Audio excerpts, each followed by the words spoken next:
en el objeto de estudio que tiene cada planteamiento, que en este caso aquí son las conductas y aquí es la cognición como tal, o sea, ya nos da cuenta de que son dos cosas totalmente diferentes, pero que sí están escritas, por decir así, dentro de una misma línea, porque cabe destacar de que muchos autores, mientras se estaba desarrollando el conductismo, perdón, empezaron a desarrollar el cognitivismo. O sea, si ponemos esto dentro de una línea de tiempo, se podría decir que el conductismo con el cognitivismo estuvieron como peleando un tiempo, porque, como dice, o sea, diciendo como por quién tenía la razón aquí.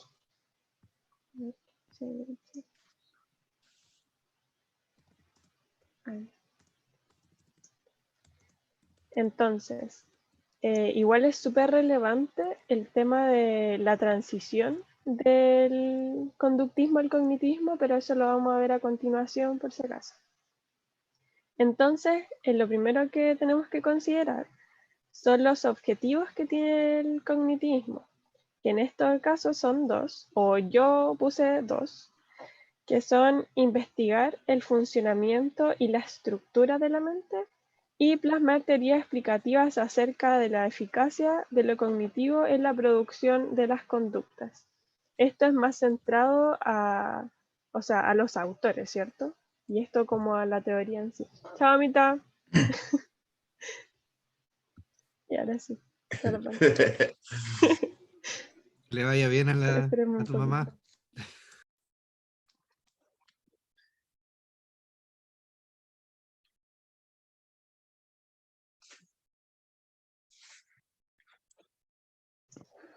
Y ahora sí, perdónenme, perdónenme.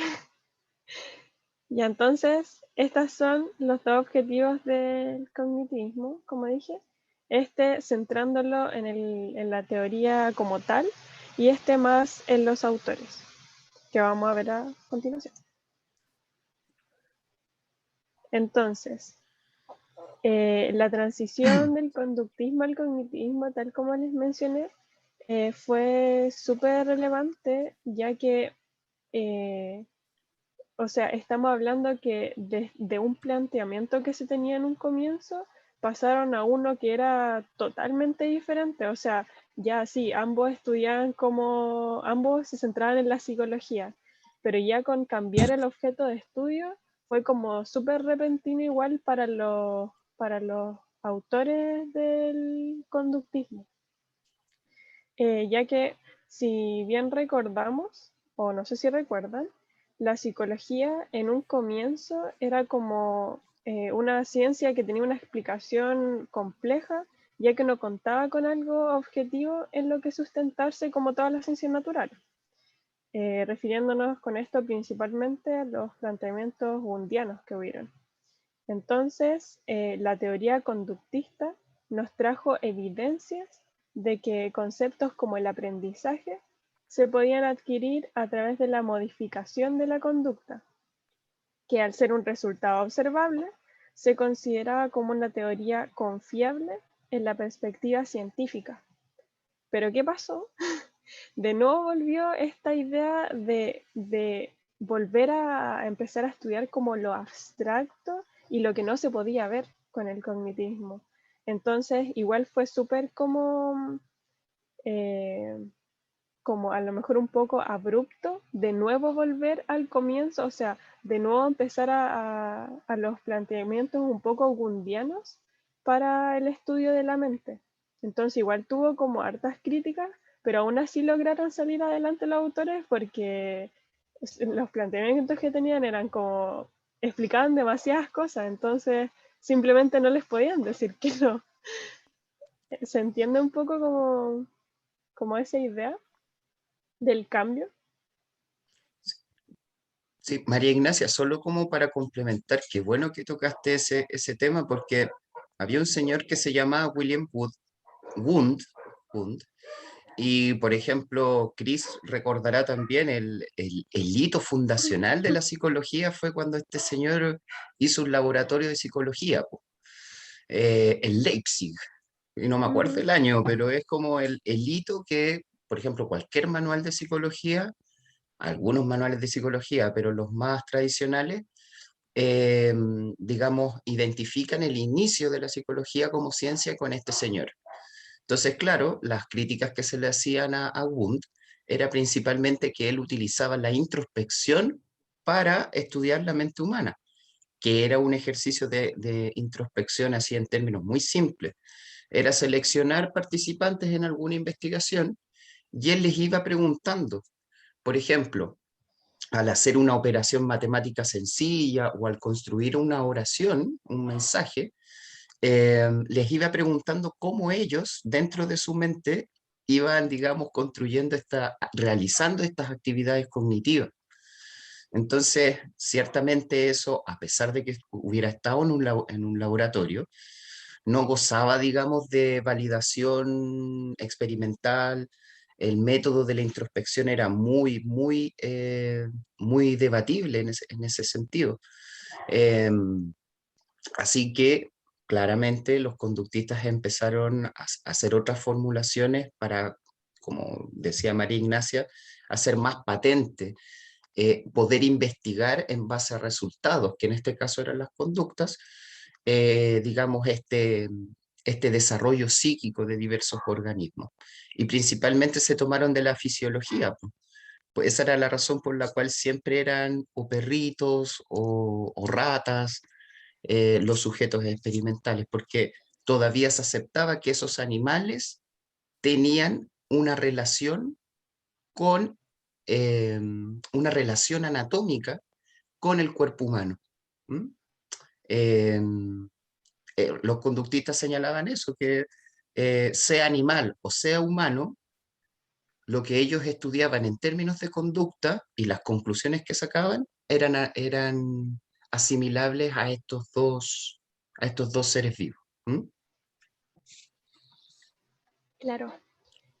También es súper importante mencionar, gracias, profe, por el comentario, que el cognitivismo como tal trajo también una evolución de otras materias como transversalmente que se involucraban con los procesos cognitivos o la cognición como tal, tales como la neurología, la filosofía, la antropología y un montón de materias más, no recuerdo cuántas eran como 5 o 6, pero igual fue súper como bacán, por decir así, que esta teoría nos haya dado como tanto para hablar.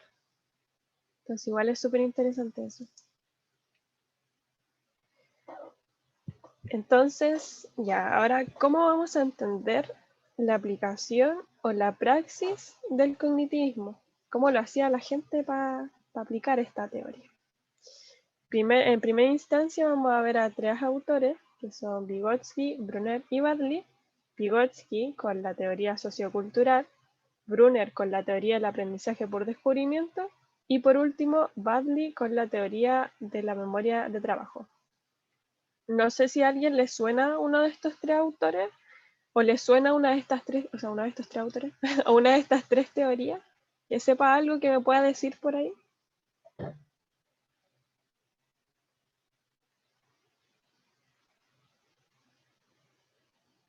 O si no le suenan, díganme que no directamente, así si no, No, no hay problema. disculpa, eh, lo siento por interrumpir. Quizá un poquito teoría de la memoria del trabajo, no sé si tendrá que ver con el tema de, supongamos, un poco de memoria muscular, no sé, yo lo veo por ese estilo, de cómo la persona se acostumbra a realizar siempre el mismo trabajo y se va perfeccionando en ello, ¿no? Ya sí, o sea, no sé si referente como a lo muscular, A mí pero me, sí como a la cognición. Hablando cognitivamente, sí. Ya, gracias. a mí me suena Gracias a ti. Vygotsky, pero no me acuerdo muy bien de qué trataba. Tengo como pensamientos muy vagos. O sea, recuerdos muy vagos sobre lo que era su teoría sociocultural. Ya, pero bueno, al menos te suena. Eso ya es algo. Muchas gracias. Mm. Y entonces, primero vamos a partir con Lev Vygotsky, o Vygotsky para los amigos. Bueno, este caballero nació el 17 de noviembre de 1896 en Orcha, Rusia. O sea, muerto frío.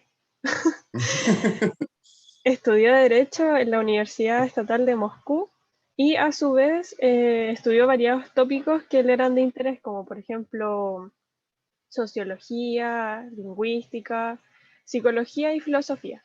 Si se dan cuenta, todas relacionadas como con la cognición.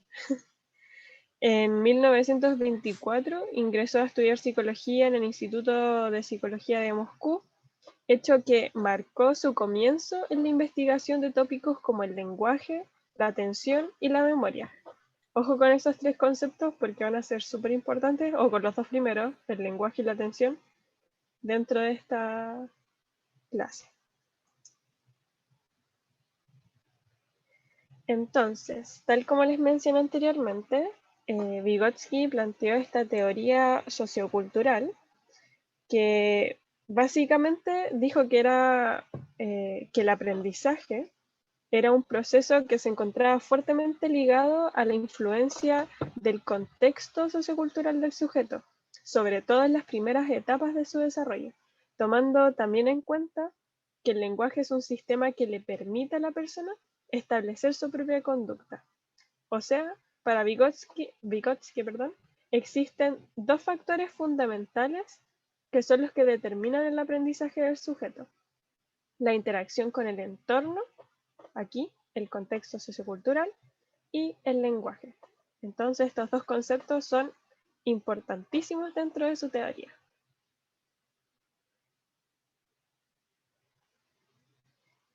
Y en una primera instancia, Vygotsky planteó que los seres humanos o las personas nacen con habilidades básicas que les permiten el desarrollo cognitivo. Estas son la atención, la memoria, la percepción y la sensación, o también las llamó funciones inferiores. Ese concepto lo vamos a ver a continuación, así que no se craneen tanto. Por mientras vamos a tomar que las personas nacen. Profe, ¿quería decir algo? Ay, que levantó la mano. Ya, primero vamos a partir que estas son funciones mentales elementales, ¿ya? Entonces, este estableció que es con la interacción del entorno o el contexto sociocultural y la utilización del lenguaje el que les permite al individuo desarrollar estas habilidades en procesos y estrategias que se adecúan al contexto, convirtiéndolas en funciones superiores, que también es un concepto que vamos a ver más adelante, pero más o menos tienen que tener la idea de que las personas nacen con estas 4 funciones mentales, o eso es lo que funciones elementales, perdón, o esto es lo que planteó Vygotsky, y que es con el contexto sociocultural y la utilización del lenguaje que estas funciones logran desarrollarse en estrategias que le permiten interactuar con el entorno. ¿Se entiende?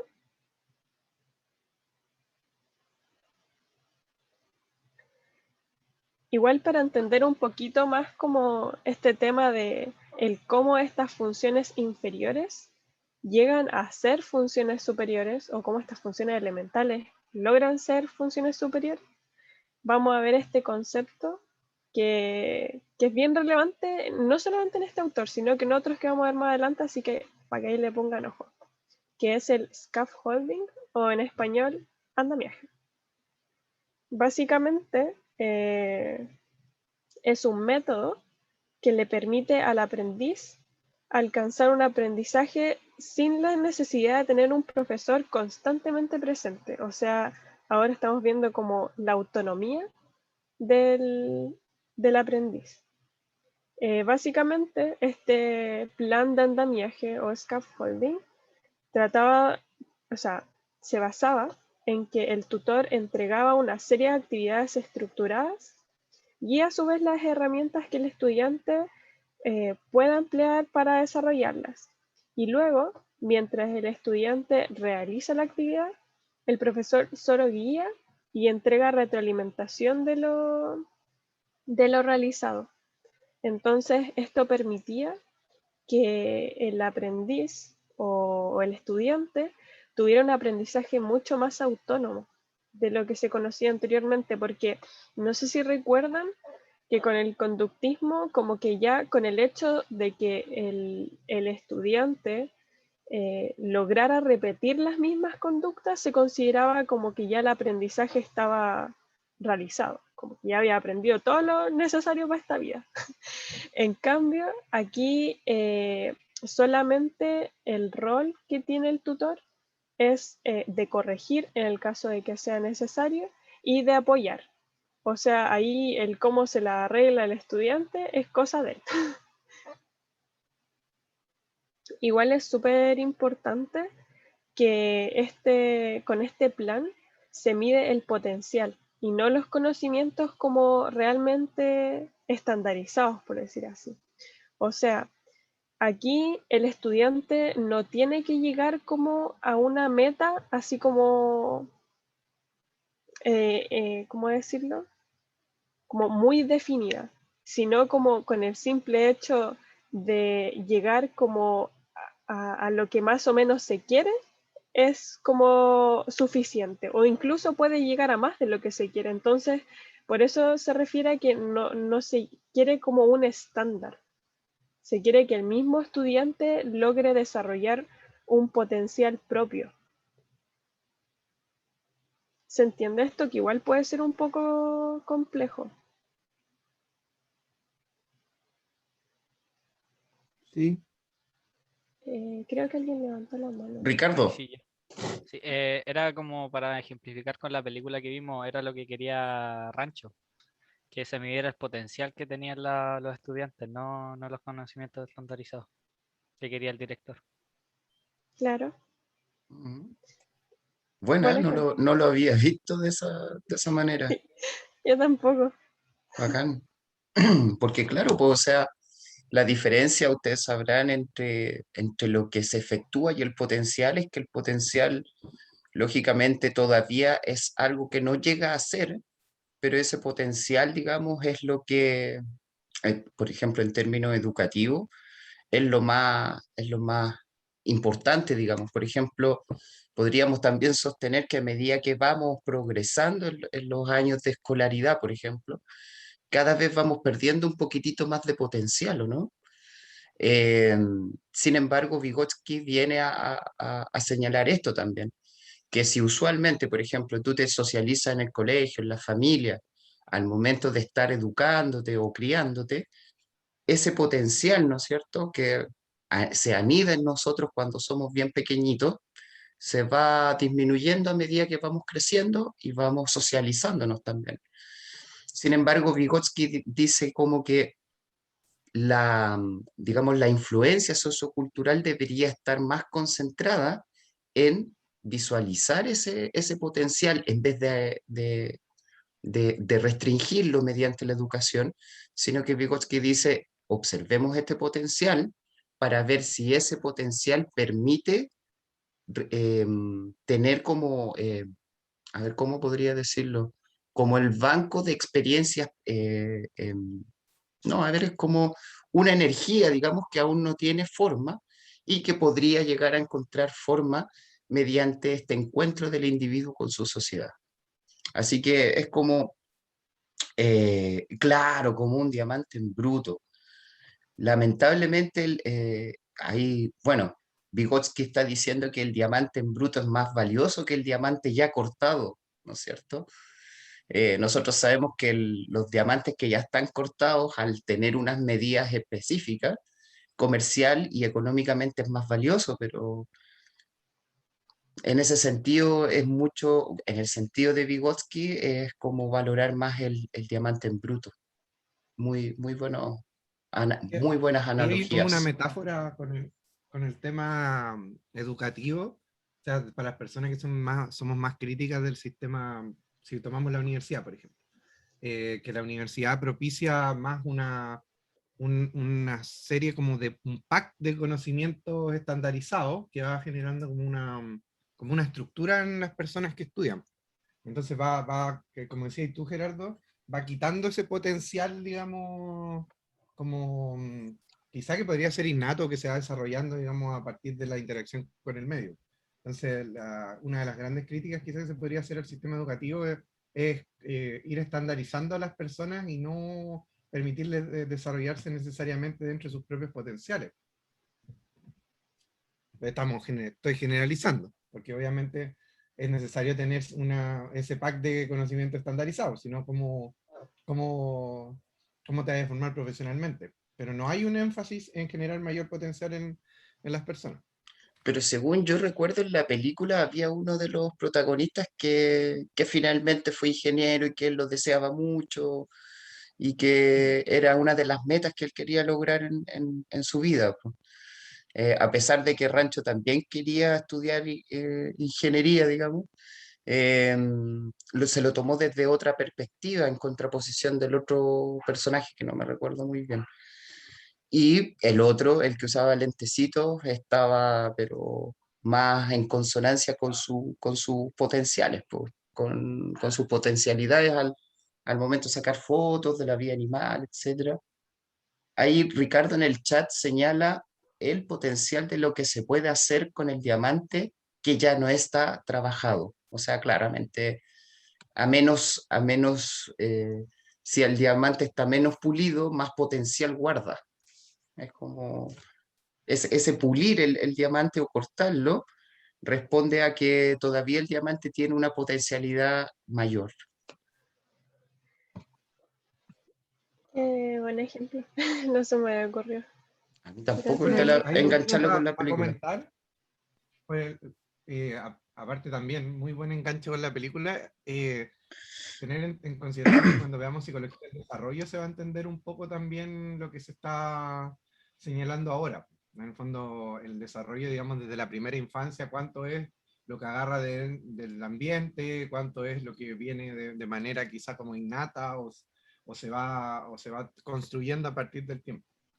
Dale, no, María Inés. Gracias, profe. Ya, igual para entender un poquito más esto del plan de andamiaje, Vygotsky estableció que existen dos niveles en los cuales se puede encontrar un aprendiz: el nivel de desarrollo real y el nivel de desarrollo potencial. Y dependiendo del nivel en el que se encontrara el estudiante o la persona, era en la forma en donde el tutor debía intervenir. ¿Por qué?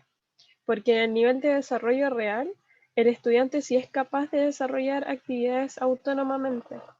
En cambio, en el nivel de desarrollo potencial, el aprendiz requiere del apoyo de un tutor para la realización de la tarea presentada.